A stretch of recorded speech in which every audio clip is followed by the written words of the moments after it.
हे मोदी जी, सच्चाई छिप नहीं सकती है बनावट के उसूलों से, और खुशबू कभी आ नहीं सकती कागज के फूलों। और भारतीय जनता पार्टी के बाप में भी हिम्मत नहीं है जो हमारे तिरंगे को कोई रोक सके। संघी मैं फिर कहता हूँ कि आरएसएस के कार्यालय पर 52 साल बात आए तो अपने आप के खिलाफ बोलो, और देश पर बात आए तो अपने बाप के खिलाफ बोलो। देश से भैया गद्दारी। मस्जिद बनाए न बिगड़े, सोन चिड़ैया बनी रहे, और देश का जनता भाड़ में जाए, अपन कुर्सी बची रही। भारतीय जनता पार्टी के रान के एक पेज को जिस दिन इन्होंने बदला तो देश के SC ST OBC बाबा साहब भीमराव अम्बेडकर और फूले पेरियार की औलादे अभी जिंदा है। पूरी भारतीय जनता पार्टी का भूगोल बदला। 400 वाला सिलेंडर आज 1200 रुपए में पहुंच गया। इसका जिम्मेदार कौन है? नरेंद्र मोदी। 55 वाला डीजल पेट्रोल आज 100 रुपए पार हो गया। इसका जिम्मेदार कौन है? नरेंद्र मोदी। मोदी हटाओ, देश बचाओ, देश का होगा बेड़ा पार। अंग्रेजों से ज्यादा किए इन्होंने। अभी हमारी मौजूदगी है गोंडा जनपद में, और हमारे साथ बातचीत करने के लिए आप देख सकते हैं और अनुराग ओझा जी मौजूद हैं।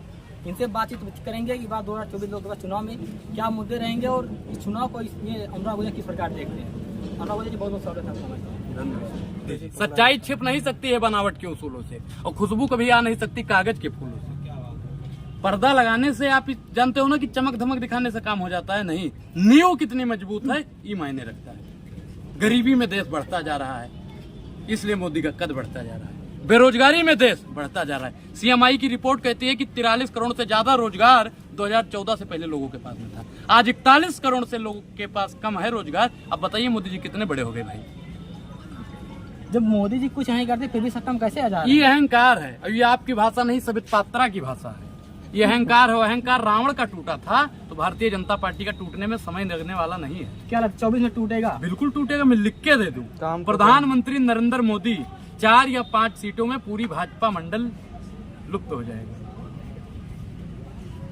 मोदी जी से पूछो मोदी जी कौन? मैं खामा। भाइयों बहनों मित्रों, अब देश की जनता समझ गई है। वो आप KBC देखे हो कभी? KBC, लेकिन मोदी कहते हैं सबका साथ सबका विकास हो रहा है, बाकी पार्टियों में जातिवाद होता था। जातिवाद पे आपने बात की। जातिवाद के प्रधानमंत्री जी के अंदर नहीं है। किसी एक विशेष व्यक्ति को बढ़ाया जा रहा है, किसी एक विशेष को बढ़ाया जा रहा है, और किसी एक विशेष को दबाया जा रहा है। ये जातिवाद नहीं है। जातिवाद पे जातीय जनगणना भारतीय जनता पार्टी क्यों नहीं करवा सकती है? करवाइए ना जातीय जनगणना।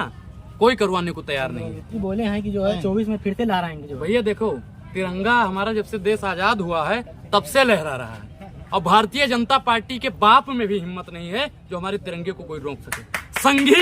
संघी मैं फिर कहता हूँ कि आरएसएस के कार्यालय पर 52 साल तक तिरंगा नहीं लहराएगा। ये तिरंगे की बात करते हैं। तिरंगे को कौन भाई लहराने से रोक सकता है? उसूलों पर बात आए तो अपने आप के खिलाफ बोलो, और देश पर बात आए तो अपने बाप के खिलाफ बोलो। देश से भैया गद्दारी नहीं होनी चाहिए। तिरंगा को कौन रोक देगा भाई? तो मोदी देश लूट रहे हैं। बिल्कुल लूट डालो, फूट डालो। ऊपर बैठा है 2 साथी, मोदी जी भी ऊपर बैठ जाते हैं। क्या किया जाए? वो कहते हैं हम फूट डालेंगे। अडानी पूछता है फूट कैसे डालोगे? कहेंगे हम हिंदू मुसलमान कर देंगे। अब वो लूट डालता है। देश की तमामों संपत्ति को लूटने का अगर किसी ने काम किया है तो अडानी और अंबानी ने किया है। और किसके संरक्षण में किया है? भारतीय जनता पार्टी के संरक्षण में। झूठ का अड्डा JP नड्डा बोलने को तैयार नहीं। मोदी कहता है कि मतलब मुसलमान थे इस समय इतना रहा था कांग्रेस के समय में, अब मोदी की सरकार में हिंदू जो है खतरे में नहीं है।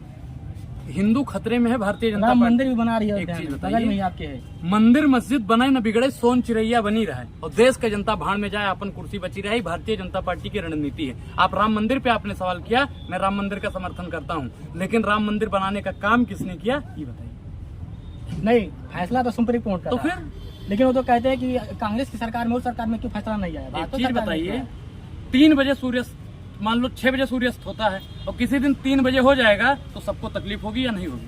नहीं, तकलीफ होगी ना। तमाम जीव जंतु को, चिड़िया को, आदमियों को, सबको होगा तकलीफ। अब अगर समय से पहले उसका राम मंदिर का फैसला आ जाता तो लोगों को तकलीफ होता। मतलब समय बिल्कुल समय पे, हर चीज समय पर होता है। 9 महीना से पहले बच्चे नहीं पैदा होते हैं। अगर होते हैं तो कोई ना कोई कुपोषण के शिकार हो जाएंगे, या फिर भगवान को मतलब बहुत दिक्कतें होती हैं। तो ठीक उसी प्रकार हर चीज का एक निश्चित समय होता है, और प्रधानमंत्री जी का भी निश्चित समय आ गया। अपनी कुर्सी की पेटी बांध लीजिए, मौसम बिगड़ने वाला है। लेकिन नहीं, पठान वाली कौन सी भाषा हो गई भाई? बांधेंगे ही कुर्सी ने, अपनी उंगली का सही प्रयोग नहीं करोगे तो आपका बच्चा पढ़ नहीं पाएगा। अरे अमित शाह कहते हैं 50 साल के लिए भी सोचना बंद कर दीजिए। सब संविधान पढ़े हो? संविधान इजाजत देता है 5 साल के लिए प्रधानमंत्री, 5 साल के लिए मुख्यमंत्री। ठीक। लेकिन वो अगले 50 साल की बात करते हैं। मैं क्या बता रहा हूँ, पहले आप सुनिए। संविधान को बदलने के लिए सबसे ज्यादा रणनीति कौन बनाता है? भारतीय जनता पार्टी के लिए। हाँ, संविधान को बदलने के लिए मैं एक चीज जानता हूँ कि संविधान के एक पेज को जिस दिन इन्होंने बदला तो देश के SC, ST, OBC, बाबा साहब भीमराव अम्बेडकर और फूले पेरियार की औलादे अभी जिंदा है। पूरी भारतीय जनता पार्टी का भूगोल बदल देंगे। मोदी जी से आप इतनी दिक्कत क्या है? आप नहीं, मोदी जी का आपको कुछ अच्छा कार्य दिखता है कि नहीं दिखता है? मोदी का अच्छा कार्य गिनवा भाई, मुझे पता ही नहीं है मोदी का अच्छा कार्य गिनवा। मोदी जी में कुछ कार्यकाल में काम नहीं हुआ। नहीं बताओ ना, बताओगे लेकिन तभी तो। मोदी जब गिनाते हैं सबका साथ सबका विकास, अब आपने सबका साथ और सबके विकास की बात की। अडानी के कितने हाथ हैं? 2 हाथ, अंबानी के 2 हाथ, अनुराग ओझा के कितने हाथ? 2 हाथ। 2 हाथ।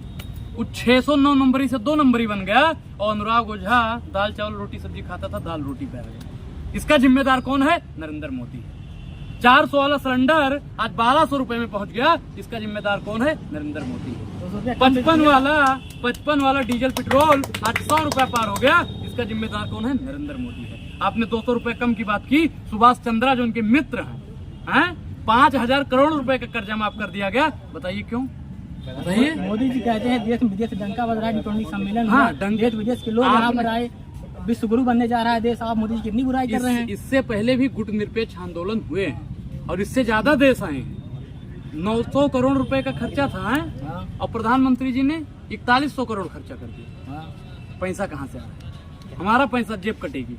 आपके जेब में 5000 रुपया है, मैंने निकाल लिया और फिर 200 रुपया आपके जेब में डाल दिया तो घाटा किसका है? आप पहले ठान लिया है 24 में इनको हटाना है। और मोदी हटाओ देश बचाओ, देश का होगा बेड़ा पार। अंग्रेजों से ज्यादा किए इन्होंने अत्याचार।